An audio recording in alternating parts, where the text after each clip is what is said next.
Hey, thanks for coming back to my channel, and today we're going to talk about the benefits of abstaining until marriage. If you haven't seen my video, which is how to break a sexual soul tie after your relationship, please check that out before watching this, or you can watch this first. Either way, you're going to be blessed. So I just want to provide some steps of why it is so good to abstain from sex before being until marriage. So one of the major things is you have mental clarity and you have a strong sense of discernment. So I didn't know that not only is there a discernment of or a spirit of discerning something, God can also increase your discernment of spirits. So not only can you discern that there is something going on, but you will be able to know the spirit behind what it is that God's trying to reveal to you.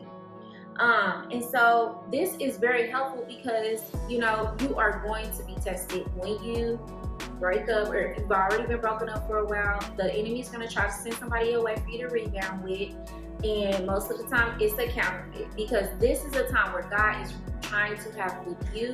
He's trying to rebuild the foundation, break down all the evil altars that were created, and he's not more than likely going to send someone right away. There have been things that God has done in people's lives. I'm not knocking that, but most of the time it's going to be where he wants to, you know, rebuild your mindset, renew your mindset, I'll say, and rebuild your foundation, the foundation that he initially desired for you to have. So the next step is, the next benefit I'll say, is when you abstain, you avoid creating a soul tie and an idol of that relationship. So you're able to, you know, create, I would say, a friendship first, and not be so like gun cold to just right off the bat because they telling you what you want to hear, or it's been a while since you know, had some type of contact with a guy and they're like really just telling you things that make you feel good. You gonna like, okay, I'm gonna slow this down, I'm gonna ask you questions, and I'm gonna see if the responses lines up with what God says that I should be looking for. And so that, you know, will help you to be able to not continuously like be delayed with a counterfeit, but actually be in position to be able to engage with the man that God created for you to be with before the foundation of the earth. So another benefit is that you can avoid getting your heart broken. We all know like that feeling of when, especially if you wasn't the one that initiated the breakup, how it feels when someone, you know, tells you they don't want to be in a relationship with you anymore, or you're seeing signs before the actual breakup happens that y'all probably about to break up. That is just a most horriblest feeling, and I know that ain't the word, but I'm gonna say it, y'all. So yeah, that's another thing. You don't have to keep like having to go through this whole process over and over again. And you also can avoid getting two types of STDs: sexually transmitted demons and sexually transmitted disease. So you are keeping your body, you know, holy. You're keeping your body pure, as God says we should do anyway.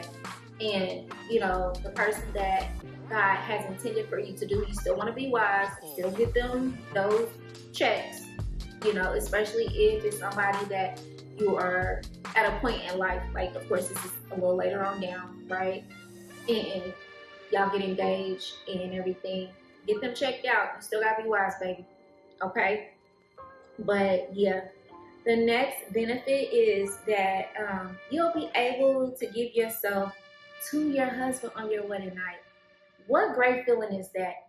And even if of course you didn't already, you know, engaged in sexual intercourse and haven't waited for marriage, but just God, when he renews your mind and your heart, and you literally, you know, make that sacrifice and just saying, I'm going to hold out and I'm going to wait till marriage, I just feel like that's going to be like as if you never ever engaged in sex, because you literally allowed yourself to be held by God to be able to give that beautiful gift.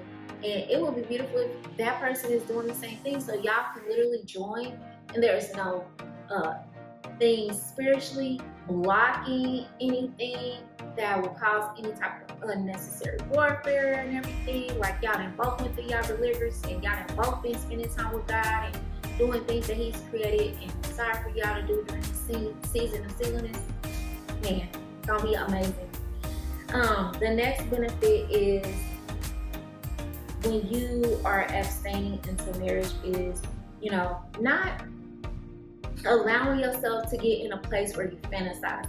And the only way that you can prevent that fantasy from happening, which God, talks about us not having like daydreams and fantasy, because it literally will create an unrealistic reality. So set some boundaries for yourself.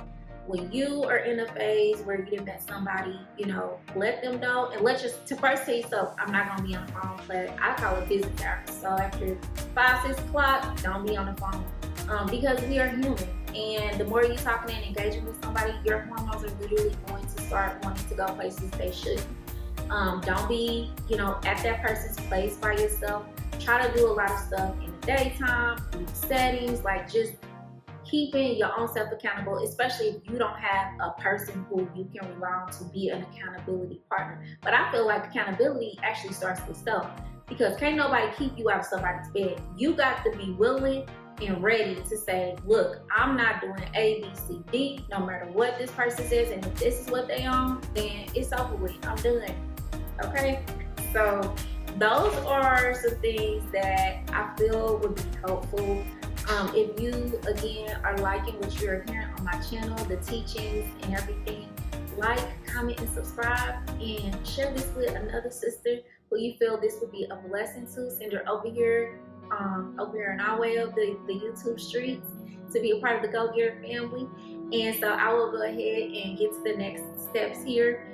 You don't want to have yourself to be involved with, and this is kind of like people you consider like friends, acquaintances. So like people who are living a total different type of lifestyle. Like you are who you hang around, and it's only so long where you can be able to hang around those people to where you won't find yourself like kind of backsliding, doing things you're trying to come out of. So it's not that you're judging them, but you got to look out for you. You know that you're trying to evolve to a different place in life. You really want to do it right this time and be ready for God to bring that person that He's created for you to be your husband. So you're not going to be able to hang out with the same people anymore, especially if they're, fornicating and they're just doing things that you ain't right. And then lastly, change up the wardrobe. If you had a lot of clothes that were revealing and, are sexual in nature, get rid of them, sis. It's a spirit time today. It's a time and a place for that. And that is with your husband in the privacy of your home, but not to be wearing out every day. And baby, you are a jewel. You don't have to put it all out there, because the man that God has for you, He is going to desire you with a full set of clothes on and only seeing your hands and arms. Okay? I'm not saying you gotta go be dressing like some, Mary Poppins, but leave some desire to the imagination. And I love this whole modesty trend that's going around. I have gotten into it. Not that I used to dress very promiscuous, but I just think it's just so beautiful and classy. And so, with all that being said, these are some benefits of remaining abstinent until marriage. As always, ladies, stay tuned. Make sure you hit that all notification bell so you can get all my uploads, and be blessed.